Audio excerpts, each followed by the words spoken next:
Welcome on in, guys. I'm Gnarly Nate. I am a full-time broadcaster over on Twitch. I am making a little bit of moves, trying to get a lot more stuff posted up on YouTube. I do believe that to be a better content creator, you need to have kind of expand your platform from Twitter, Instagram, YouTube, and all these other things. So right now, what we're gonna do is I'm kind of doing a very uncut, unedited version of this video because I really believe I could just kind of go out and say this stuff. And if I mess up, I'm sorry, guys. I'm just really trying to get more videos up on YouTube. I'm trying to get a lot more stuff going. So I just wanted to kind of go over the struggles I went through the first year of being a full-time broadcaster. I've been on this platform for 2 years now, Twitch that is. And I definitely have grown a lot and astronomically fast as a full-time broadcaster. But I wanted to bring a lot to you guys, especially because I have a lot of people from my Twitch community that are broadcasters as well, because that's one thing we do is try to help out new broadcasters so that way they could potentially do this full-time as well. We also have a podcast, Kyle Dempster Studios page. He is also has YouTube, and he's a Twitch broadcaster, and we talk about Path to Partner. So we kind of like go over more of the stuff about full-time broadcasting and the best way of making, I guess, your dream a reality, if you can call it a dream, because it's a lot of work. It honestly is. So I just kind of wanted to jump in, and I kind of want to like talk about numbers here because I haven't really got a chance to. I mean, a lot of people ask me on stream, and I never really get a chance to go that far in depth and show everything and do whatever else I need to do. So I figured, hey, we'll just take the time out today and then get everything where it needs to be. So let me hop over here. So I've been on Twitch since I've been on Twitch for like maybe 4 years. I streamed back in the day a little bit, and I never really got into the in-depth aspect of it. I did really well at first. I was averaging 40 views, and like it was like my first 3 months of broadcasting, and then I stopped playing horror games and I kind of lost out on it. So I kind of gave up on it. I used to work in surgery, and then one day I got really bad contact dermatitis. I still have a few of it on my hands and stuff. It comes out and goes every once in a while.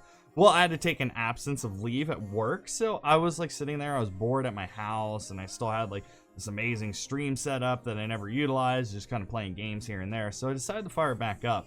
And when I decided to fire it back up, it was around October, I guess it'd be October 18th is when I decided to fire it back up. So this website's called Solinome. Solinome is a really good, it's a good way to track your progress, how you're doing, everything else along those ways. And I use this a lot, actually. I don't obsess over numbers, but it is good because I do a lot of trial and error type of things. So I try some things out and I see if it works, and then, you know, then I pull it back if it doesn't work. I try a different thing, pull back, try a different thing, pull back. And I can kind of go through some of these graphs for you. So of course, like I started out with, you know, 0 viewers, 1 viewer, and then I kind of started growing. But overall, for the first year of my broadcasting, when did I decide to go full-time? I decided to go full-time in October. It was when I decided to go full-time. So that's what this little gap in time right here is when I was like, I'm going to go full-time. I'm going to move back from, I used to live in Arizona. And I was like, I'm going to move back to Ohio. I'm going to be going full-time as a broadcaster. And if honestly, if you're in this YouTube, you'll see older videos from a year ago. And then, but I decided to really focus on one platform and growing from that one platform. But then I started implementing in new platforms, Twitter, Instagram mainly. YouTube was one I just felt I needed to build my confidence as a broadcaster. Even spending 2 years broadcasting, it still is it takes a little while to build up that confidence of being on camera, speaking, not being afraid of fumbling words around, which is what I've been doing right now.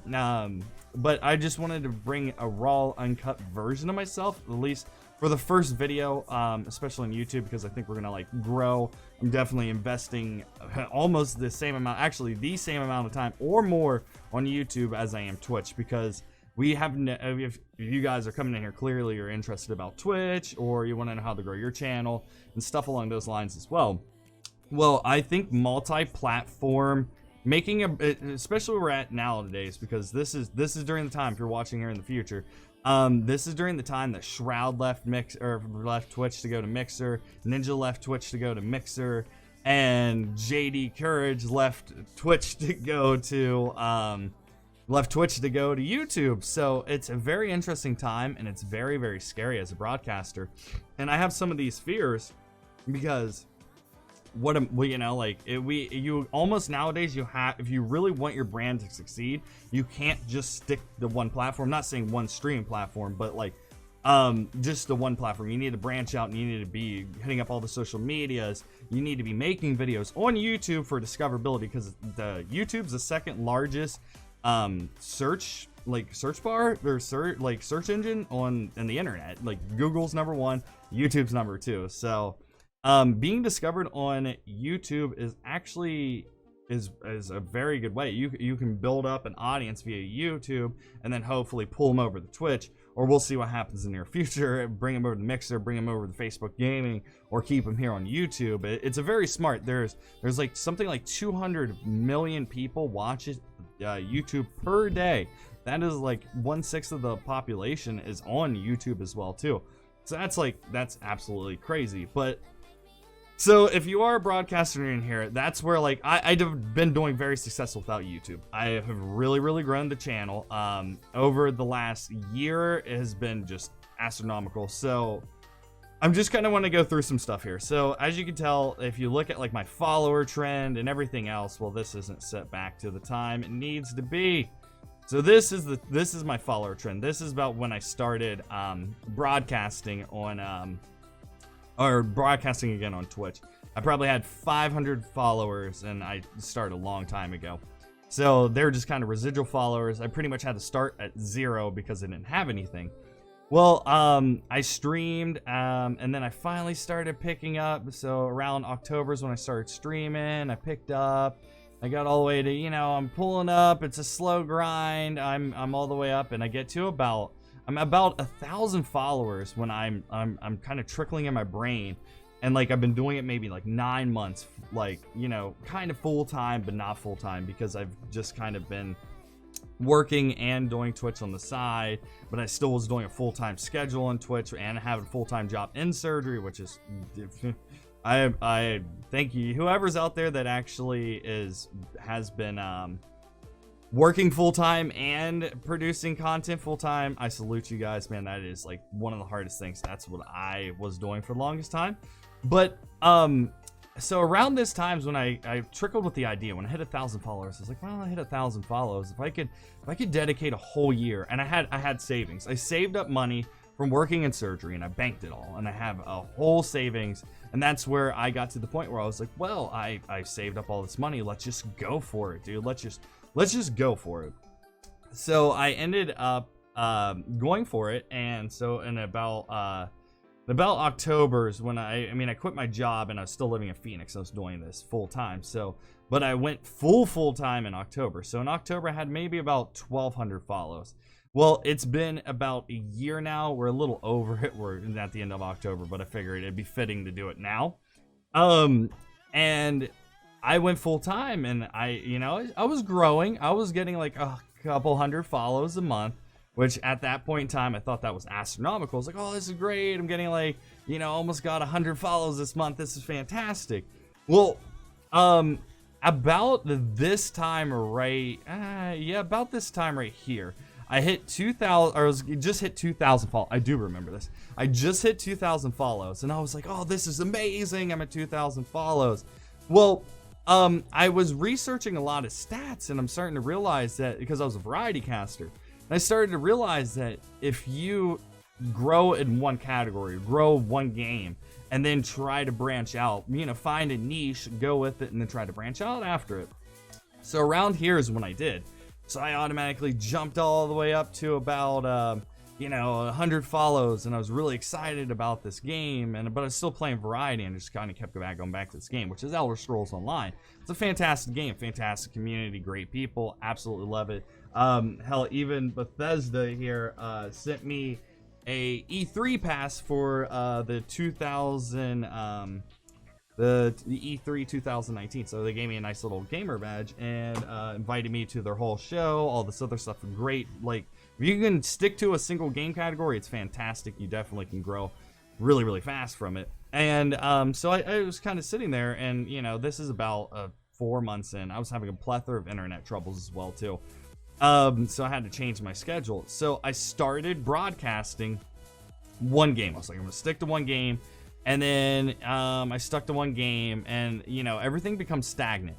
This right here is where I started hitting Twitter a lot harder. I was like, okay, we're making a Discord, we're making a Twitter, and we're making an Instagram. We're gonna base our Twitter, Instagram, and Discord to really try to pull everyone in and really solidify a community of people.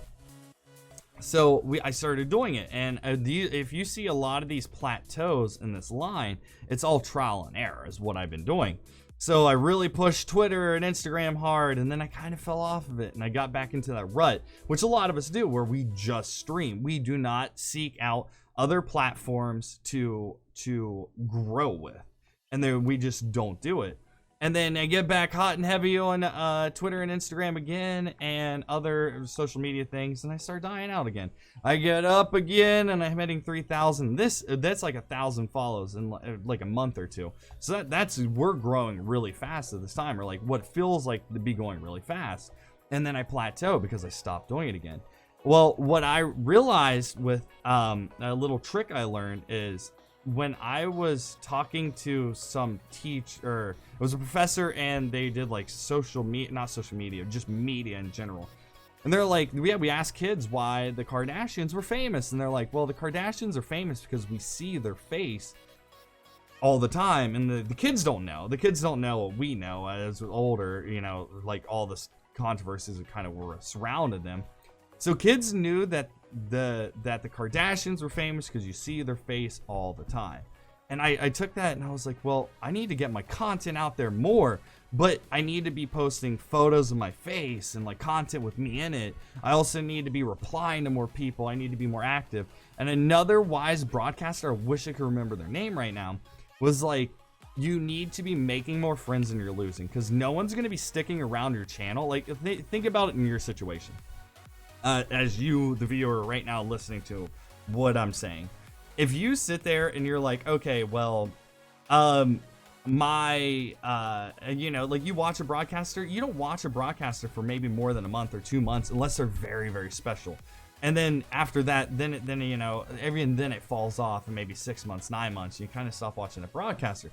So you need to be making more friends. So what I did was I went out personally and started making friends with other broadcasters. I was like, me and this guy are gonna be friends, me and this guy are gonna be friends, and me and this guy are gonna be friends, me and this girl are gonna be friends. And I started doing it, and they started seeing my face more, and they started hearing my name more, and I started doing it. And that's when the real launch happened, because this right here was more luck. Right here is where it started tapering out, and I freaked out. So I launched my stuff because people were seeing my face more. I was at E3, I was at PAXs, I was at Twitch cons. People were really seeing my face more, and I'm getting in there, I'm talking to people, making friends with other broadcasters, getting in their social network and stuff along those lines. And then I launched really far up, and then I kind of plateaued a little bit, and then I launched back up. And now I'm starting to realize when the plateau is coming, and I'm able to break out of these plateaus a lot easier. And you can see the follow, like right now I'm in a plateau. And well, the worst thing you can do is when you hit a plateau and you start not seeing as much growth as you were getting, is you need to be thinking, you need to be thinking about how you can how you can change what you're doing. Because a lot of broadcasters love to stay stagnant. They love to stay stagnant, and that's a huge problem. And that's why, like, especially if you're making this a brand, this is your life. This is my full-time job right now. So you got to look at outlets and figure out how to do it. And there's a lot of pressure around here with, like, a lot of people fell off because everyone thought Mixer was the next big thing, and everyone's like, oh, screw Twitch. And then they moved to Mixer and realized it's just as tough there because there's no outlets to discoverability. Twitch and Mixer are the same thing. Like, there's just less people watch Mixer than Twitch. There's no algorithm for discoverability on Mixer or Twitch. So it's really, you got to branch out to these third-party sites, Twitter, Instagram, and whatever else you need to do, maybe TikTok. And so I've been doing that, and every time I see a little bit of stagnant, I switch the gears and I grow again. I switch the gears, I grow again. I switch the gears and I grow again.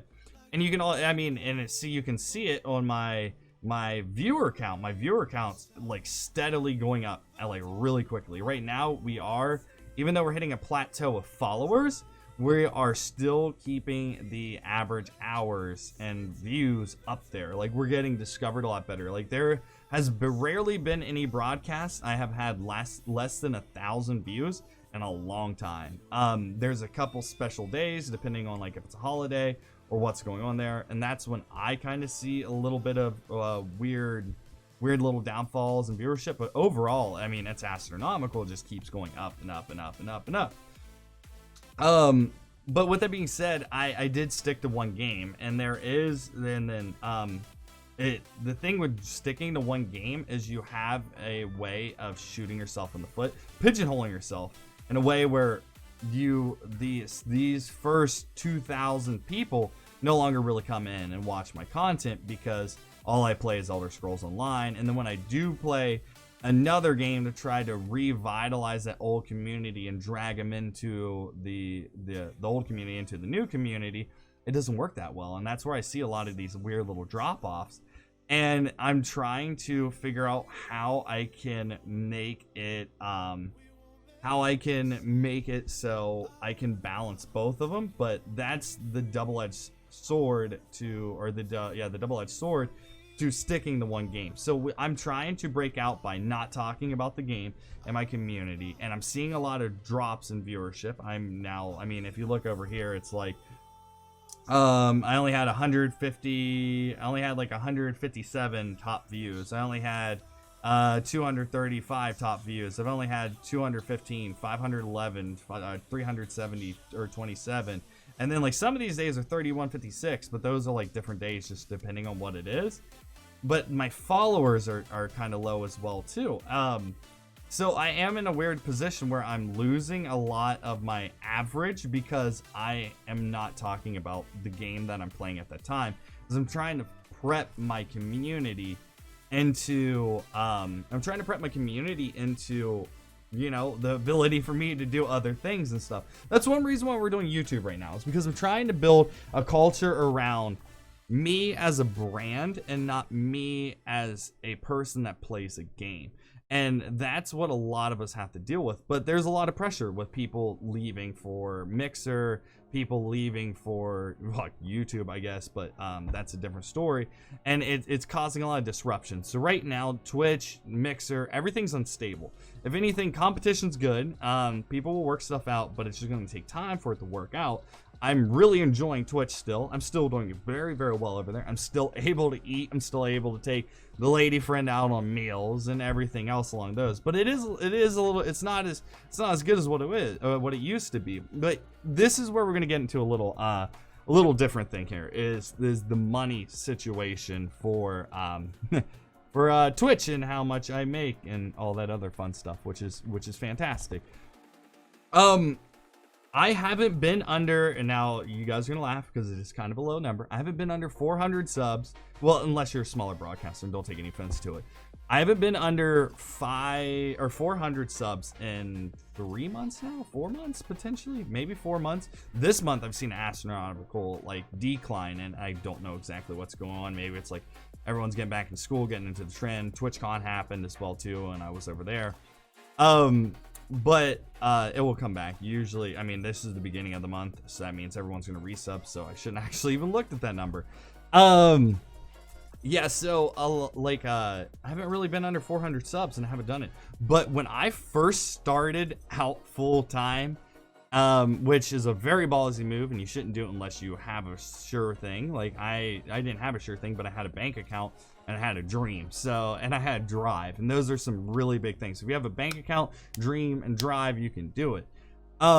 So I haven't really made a month under $2,000 in forever. This month's been pretty bad, but it also is because the game we are playing right now, the audience, the game company has changed a lot of stuff. So a lot of people have kind of disbanded from the game, and people are upset about the changes in the game as well too. And that's another thread if you stick to a game, is I had a lot of people that were, I had a lot of friends that were Destiny broadcasters, and when Destiny 1 ended and Destiny 2 started, there was hype, but Destiny 2 wasn't as good as Destiny 1.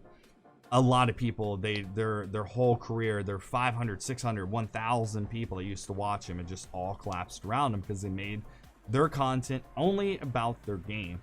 And this is a struggle we all have to deal with, is try to make it about us and our community and not solely about a game, which it's very hard. People have done it. I have friends that live in my area that have done the same. So it's one of those things we got to go through. But when I started broadcasting, I only made like something like $500 a month, less than $500. Maybe like I probably had like 40 subs, and maybe I would get like maybe $50 worth of bits. Like, you know, it was really low at first, but then it really started taking off. People really started coming back, and it's just like people, like, since I made a relationship with a lot of these people where it's about me and them and about our community, and it's not about the game, I've seen those people are stayed. Like, I have like an astronomical number. Like, I have easily over like 200 paid subs that are longer than probably 8 months, that come in every single day, and that's what they do. Like, they don't even watch the game. They come in for me. They never even played the game, but they enjoy the community there. And I think that's a very, very good thing to build when you are when you're a broadcaster. Like I said, build them around you, build around your community, and everything will kind of come. But there's also growing pains. So it took me a while to get to the point where I'm making 1,000, 2,000, 3,000, 4,000 plus 5, 6, you know, more a month. And because I've had those months where it's just astronomical, where I'm sitting there and I'm looking at my Twitch paycheck that comes in every 30 days, and I was like, holy crap. Like, because it doesn't make, because I never ask for money. I don't do sub goals. I don't do any type of goal. If you choose to donate money, if you choose to give me subs or donate subs, like, that is your choice. I do never beg for it. I just kind of let everything happen, because I love the streaming, I love the content creating, I love giving back what I've learned over time to people. And that's speaking of like giving back over time, is another thing with my growth that I've noticed over this last year of being a full-time broadcaster was I wasn't ready for some of these big raids. Like, when I was a smaller broadcaster and I got hit with these huge raids, I wasn't ready. I didn't know how to handle it. Now I can get raided for like 800 plus people. I'm like, oh, thank you so much. It's great to have you. And these 800 people, like, maybe like 200 of them leave, and I'm sitting there with 600 people because I'm entertaining enough. But it's something you learn over time. So if you're listening to me and you're a newer broadcaster and you're thinking about going full time, but you're just not there yet, it takes time to get to the point where you are very, very stoked, or you're very not stoked, what's the best way, you're able to maintain having 600, 700, 800 people in your broadcast at one time. It just takes time. Like, you know, you start with like 25, and then you get to the point where you're like, oh my god, I have 50 people in there, and it's, oh my god, I have 100, and then it kind of goes. And then after you get used to having, like, you know, those days where you're like 300, 400, 500 plus people in your channel, it's really not that bad. That's where you get real comfortable with it. Any number after that doesn't feel like a big number. It just feels like, oh, well, hey, you know, we have extra friends in here and stuff. But it's one of those things where there's a lot of growing pains, and that's why it's hard to just raid smaller broadcasters. Because when you drop like 200, 300 people off, and a person has 15 average, you don't. The thing is raids are one of the biggest lies ever. Like, yeah, you get like maybe like 5, 10 follows. That's really great, but none of those people really stick around. Raids is like one of the biggest, like, it's like a fluff type thing. It's like, hey, we're gonna drop off all these hundreds of people into your broadcast, and we're going to, you know, no one's gonna come there, and you get a big ego boost, but no one comes back, and then you get depressed because no one comes back to your broadcast. And I'm legit just rambling. That's the thing. I told him, I told everyone, I was like, I'm not gonna cut this. I'm gonna leave it raw. I'm gonna say what's gonna say. But I am rambling on about that. But that's why like I am worried. And that's like if you're a broadcaster and you're averaging, I don't know, 15, 20 views, those, you got to understand, those raids don't mean that that's your big break and you're going to do it. Because I've seen some of my friends get raided by Tim the Tat Man, and you know, the next, they have like 15,000 people in their chat. The next day they're sitting there and they have like maybe like, you know, 23, 30, and a couple people came, and then a couple people start fading out and stuff along those lines. So I would not get upset if you you dropped a lot of people, or people when you get raided and a lot of people don't come back. It's never a reflection of yourself. And another thing is, and you hear a lot of people saying this, and one thing I've learned is like, they're like, yeah, you should never care about your numbers, but we have to as broadcasters. The nature of Twitch makes it so we have to care about our numbers, which is astronomically terrible because it's a detriment to us, unlike something like YouTube where you just put it up and you go. And that's why I've hit partner numbers for the last 3 months. I've been at 120 or 210, 100 something, 90 something, and I've hit partner. I don't even put in for it anymore. I'm realizing that it's meaningful, yes, to be a partner, and yes, it's a huge accomplishment. That's just the beginning of your journey. You know, like, you hit partner, cool, but dude, that's when like the work still goes. Now you got to maintain having 200, 300 people in your channel, and that's where a lot of things kind of go all hectic. I mean, even if you see some of my averages here, dude, they're all over the place. They are legit all over the place. I'm not gonna go to my Twitch right now, but I mean, I'll probably do another episode sometime where I show you like my Twitch. But yes, like some of these days are absolutely terrible. They're just astronomically high, and they're all over the place. And it's just because, like, the thing is when you put the pressure, and if you obsess with the numbers that bad, you're just gonna collapse around yourself. And you're just gonna like get down on yourself, hate what you're doing as a content creator, and it's just gonna be booty hole, man. It's gonna be booty hole, and you're just gonna hate everything about it because it's so swingy, and you also can't control people. And since there's no algorithm on Twitch or Mixer of discoverability, it's all still boils down to luck. But I mean, it helps when you have the community. You build that all awesome, solid community of people that will stick around and hang out with you. That's when everything goes. That's why I waited to start a YouTube until now I think I'm at like 5K followers right now. So I waited till I got to a point where I'm about 5K followers, and I can kind of grow on YouTube a little bit. And I waited until I did, and that's why I did. And now I have an amazing community of people that support me, which is astronomical. It's crazy to me. Like, I can be crowdfunded and really grow. Okay, guys, clearly I'm just rambling at the end of this, so that's why I stopped, and this is going to be a little cut because I'm rambling on. I love this stuff so much, and I'm so passionate about content creation and doing a whole bunch of fancy and amazing stuff. So I was rambling, so I cut out some of the clips, try to shorten it up for you guys, so that way you can kind of get the gist of stuff, and I kind of leave some of the nonsense out. But thank you guys so much for watching the video. I feel like I covered stuff kind of not. I don't know, you know, I'm just trying to get everything out and get the ball rolling. The biggest step with YouTube is like at least getting that first video out, so that way you get into the editing mode and know what you're doing and stuff along those. But if you liked what you seen, man, and you want to follow the journey, we're going to be posting a lot more reviews for streaming products. We're going to be doing a lot more reviews for whatever else, vlogs. I'm trying to build a brand based around us, the community that we build, and everything else. So if you like what you see, make sure you hit that notification bell, subscribe, like this video, or don't like it, I don't know, comment on it. Yeah, we'll figure it out, man. I'll get everything where it needs to be. But thank you guys so much for watching, and I hope you guys have a wonderful day.